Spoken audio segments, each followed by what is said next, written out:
Zimbabwe, l'opposition a boycotté la cérémonie qui marque le discours du président Emmerson Mnangagwa à la nation. C'est devant la représentation nationale du pays.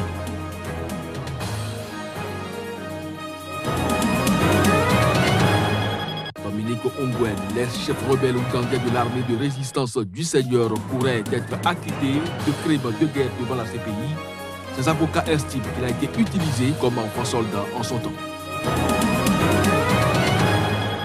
Crime contre les Rohingyas en Birmanie. Un rapport de loi lui demande que 6 membres de l'armée de Myanmar, son commandant en chef y compris, fassent objet d'une enquête pour génocide.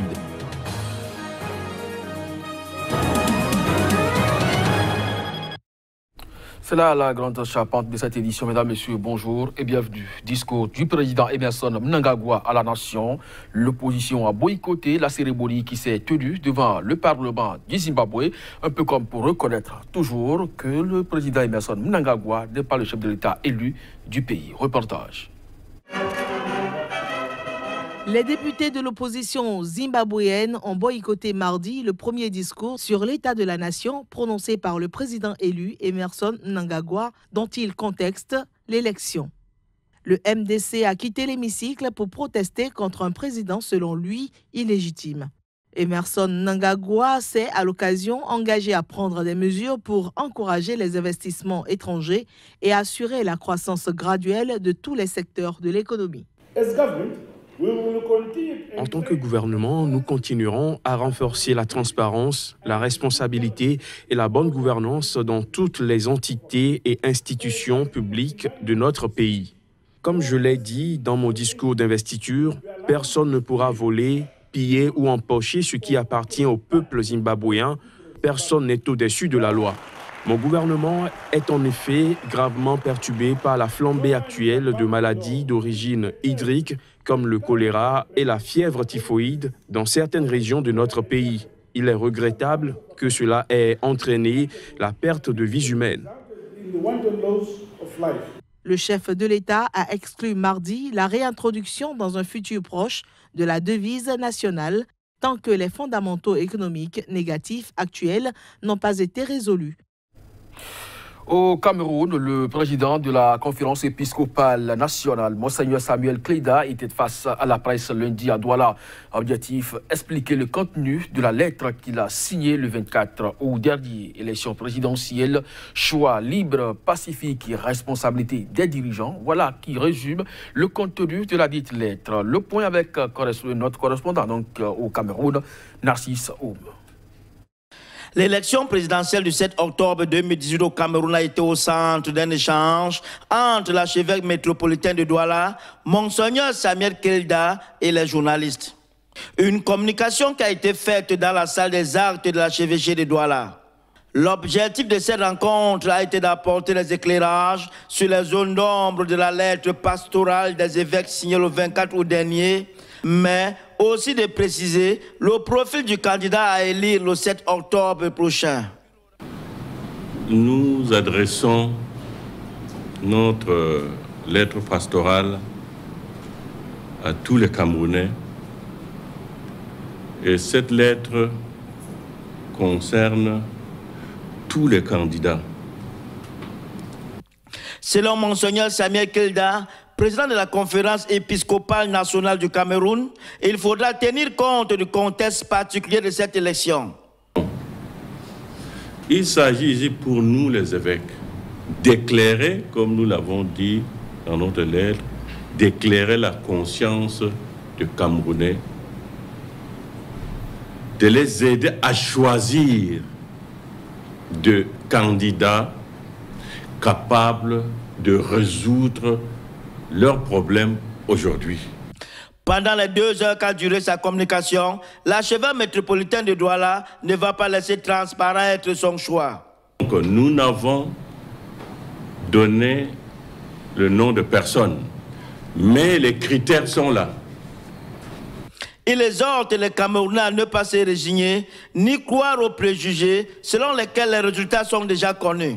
Samuel Kleda les invite à aller voter le candidat de leur choix pour doter le Cameroun des dirigeants responsables et intègres. Dominique Ongwen a été utilisé comme enfant soldat. C'est l'argument sur lequel tablent désormais les avocats pour affirmer que l'ex-chef rebelle ougandais de l'armée de résistance du Seigneur est avant tout une victime et doit être acquitté de crimes de guerre devant la Cour pénale internationale. Également accusé de crimes contre l'humanité, Dominique Ongwen fait face à 70 chefs d'accusation devant la Cour pénale internationale pour des actes présumés commis dans le nord de l'Ouganda entre 2002 et 2005. Pour ses avocats, l'ex-rebelle ougandais doit être acquitté de crimes de guerre car il est avant tout une victime puisqu'il a été utilisé comme enfant soldat par l'armée de résistance du Seigneur. Il ne reste plus à la défense qu'à amener des témoins pour montrer qu'une fois capturé en tant que victime, l'accusé a été endoctriné et contraint de vivre selon les règles strictes de la LRA basées sur le spiritisme, ou bien il risquait de mourir.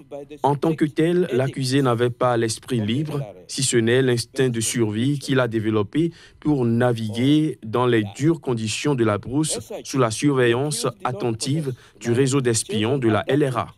Les enfants enlevés par la LRA, y compris les accusés et utilisés pendant la guerre dans le nord de l'Ouganda, ont grandi dans un des environnements les plus brutaux jamais connus de l'humanité. Considéré par les procureurs de la CPI comme l'un des leaders les plus redoutés de la LRA, Ongwen est le seul commandant du groupe armé à être détenu à la cour basée à La Haye. D'après l'ONU, la LRA a massacré plus de 100 000 personnes et enlevé plus de 60 000 enfants depuis sa création vers 1986 pour les transformer en enfants soldats ou en épouses des esclaves sexuels en réalité. Crime contre les Rohingyas en Birmanie, un rapport de l'ONU demande que 6 membres de l'armée de Myanmar, son commandant en chef y compris, fassent objet d'une enquête pour génocide contre cette communauté musulmane de la Birmanie. Le niveau de brutalité de l'armée birmane contre la minorité Rohingya en Birmanie est difficilement concevable, selon un enquêteur de l'ONU. Cette déclaration a été faite lors d'une présentation d'un rapport accablant demandant que 6 hauts responsables de l'armée soient poursuivis pour génocide. Notre analyse nous amène à conclure, pour des motifs raisonnables, que dans les États de Kachin, Rakhine et Shan, les crimes contre l'humanité sous-jacents ont été commis dans le cadre d'une attaque généralisée ou systématique dirigée contre les populations civiles. L'ethnie Rakhine a également subi de graves violations des droits de l'homme. Ils peuvent franchir le seuil des crimes contre l'humanité, mais cela nécessite une enquête plus approfondie. En ce qui concerne les crimes de guerre, nous considérons que les conflits armés non internationaux ont existé dans les États de Kachin et Shan pendant toute la période considérée et dans l'État de Rakhine depuis août 2017. Comme dans les États de Kachin et Shan, une grande partie des actes qui constituent des crimes contre l'humanité de la part des Tatmadaw et d'autres forces de sécurité satisferont également aux critères des crimes de guerre. L'armée birmane rejette ces accusations et assure que sa campagne visait des rebelles Rohingyas après des attaques meurtrières contre des postes de police en août 2017. Le responsable présentait le rapport final de 444 pages établi par la mission d'établissement des faits de l'ONU sur la Birmanie. La mission, qui n'a pas été autorisée à se rendre dans le pays, a interrogé plus de 850 victimes et témoins et s'est aussi appuyé sur des images satellites. L'ex-présidente argentine Cristina Kirchner, sénatrice, est protégée à ce titre par une immunité parlementaire. C'est mardi rendu à la justice dans un tribunal. Elle a remis une déclaration écrite au juge Sebastián Casarino qui l'avait convoqué à cet effet. Les convocations judiciaires s'accumulent pour l'ex-présidente argentine, citée à comparaître mardi à Buenos Aires, cette fois dans une affaire de blanchiment d'argent. Cristina Kirchner rejette toutes les accusations portées contre elle dans le cadre de l'affaire connue en Argentine comme la route de l'argent K. Il s'agit d'une enquête sur des mouvements de fonds suspects portant sur 60 millions de dollars entre l'Argentine et plusieurs pays entre 2010 et 2013. La veille, l'ex-présidente avait été inculpée dans le cadre du scandale dit des cahiers de la corruption. Dans ce dossier, elle est soupçonnée avec son mari Nestor Kirchner d'avoir été à la tête d'un système de corruption portant sur 160 millions de dollars de pots de vin versés par des patrons du BTP à des hauts fonctionnaires ou directement au couple Kirchner. Elle a été déjà inculpée dans 4 autres affaires, dont certaines pour corruption. Elle doit être jugée prochainement pour 3 d'entre elles. Aujourd'hui, opposante numéro 1 du président du centre droit, Christina Kirchner estime que la justice, aux ordres du pouvoir, cherche à l'écarter de la scène politique où elle conserve un capital électoral d'environ 30%, insuffisant cependant pour espérer reprendre le pouvoir. Le juge qui exige son placement en détention a demandé la levée de son immunité parlementaire. L'immunité parlementaire assure la liberté à l'ancienne présidente, mais ne l'empêche pas d'être jugée, voire condamnée.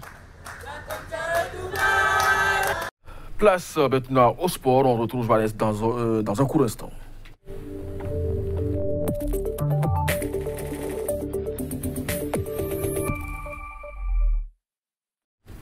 Joannès, bonjour. Bonjour. Le FC Barcelone ouvre donc cette première journée de la Ligue des Champions et comme on pouvait s'y attendre, Lionel Messi a également participé au festival de but de son équipe. Tout à fait. Kodjovi à Métonou, avant de parler du FC Barcelone, on ira groupe par groupe.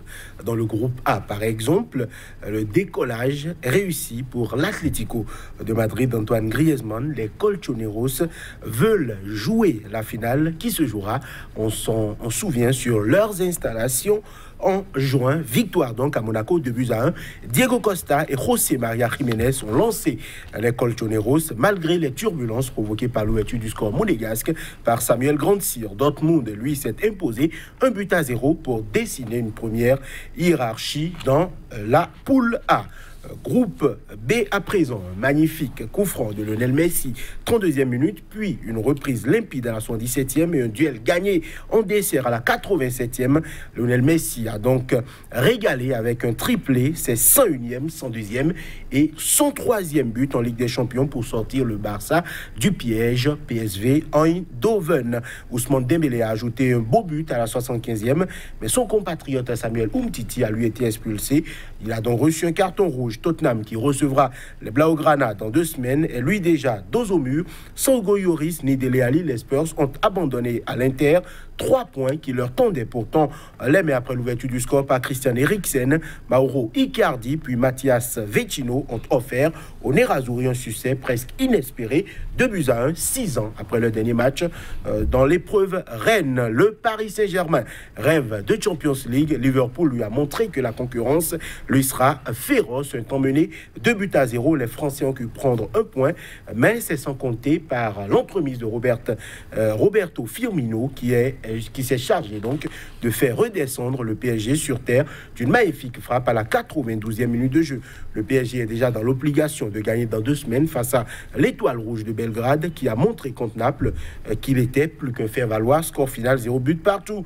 Galatasaray a pris les commandes de l'homogène groupe D en battant sans trembler le Lokomotiv Moscou et devra confirmer dans 2 semaines à Porto. Les Portugais ont eux donc fait match nul face au Schalke 04.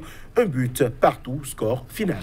Alors ça se poursuit la 2e journée donc de cette première journée donc de la Ligue des Champions et là-dessus le Real Madrid 3 fois champion de cette discipline donc entre en compétition ce jour. Tout à fait, le Real Madrid qui se chargera de recevoir l'AS Roma, ce sera à 19h GMT, heure GMT donc, mais en ouverture il y avait un certain Ajax d'Amsterdam face à l'AEK Athènes. Le Shakhtar Donetsk recevra Hoffenheim, le Benfica reçoit le Bayern Munich, Manchester City recevra Lyon, Valence, Juventus, entrée en liste donc de Cristiano Ronaldo, Victoria Pilsen recevra le CSKA Moscou et les Young Boys de Berne recevront Manchester United. Alors, est-ce que vous pensez que le Real va gagner cet après-midi?